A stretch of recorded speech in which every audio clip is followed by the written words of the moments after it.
ನಮಸ್ಕಾರ, ನೀವು ನೋಡ್ತಾ ಇದ್ದೀರಾ ಫ್ರೀಡಂ ಟಿವಿ. ಇದು ಜನಸಾಮಾನ್ಯರ ಚಾನೆಲ್. ನಾನು ಸಂತೋಷ್ ರಾಠೋಡ್. ಈ ಕ್ಷಣದ ಅಪ್ಡೇಟ್ಸ್ ಗಳನ್ನ ನೋಡ್ತಾ ಹೋಗೋಣ. ಅದಕ್ಕೂ ಮುನ್ನ ಹೆಡ್ಲೈನ್ಸ್. ಮಕಾಡೆ ಮಲಗಿದ ಶಾಂತಿ ಮಾತುಕತೆ, ಅಣ್ವಸ್ತ್ರ ತಯಾರಿಕೆಗೆ ಪಟ್ಟು ಹಿಡಿದ ಇರಾನ್, ಹಾರ್ಮುಜ್ ವಿಚಾರದಲ್ಲೂ ಮೂಡದ ಸಹಮತ.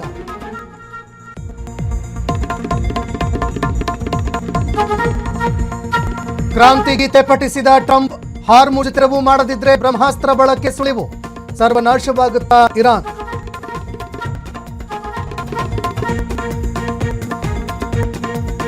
ಅಮೆರಿಕ ಇರಾನ್ ಜಗಳಕ್ಕೆ ಸಿಕ್ಕಿಲ್ಲ ಪರಿಹಾರ, ವಿಶ್ವ ರಾಷ್ಟ್ರಗಳ ಕಣ್ಣು ಇದೀಗ ಭಾರತದತ್ತ, ಸಂಧಾನ ಮಾಡ್ತಾರಾ ಮೋದಿ.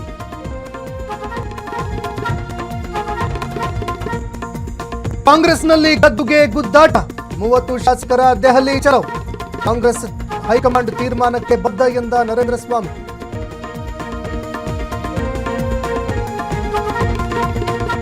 ಬಂಗಾರದ ಮನುಷ್ಯನ 20ನೇ ವರ್ಷದ ಪುಣ್ಯ ಸ್ಮರಣೆ, ಸಮಾಧಿಗೆ ಕುಟುಂಬಸ್ಥರಿಂದ ಪೂಜೆ, ಕಂಠೀರವದಲ್ಲಿ ಅಭಿಮಾನಿಗಳ ದಂಡು.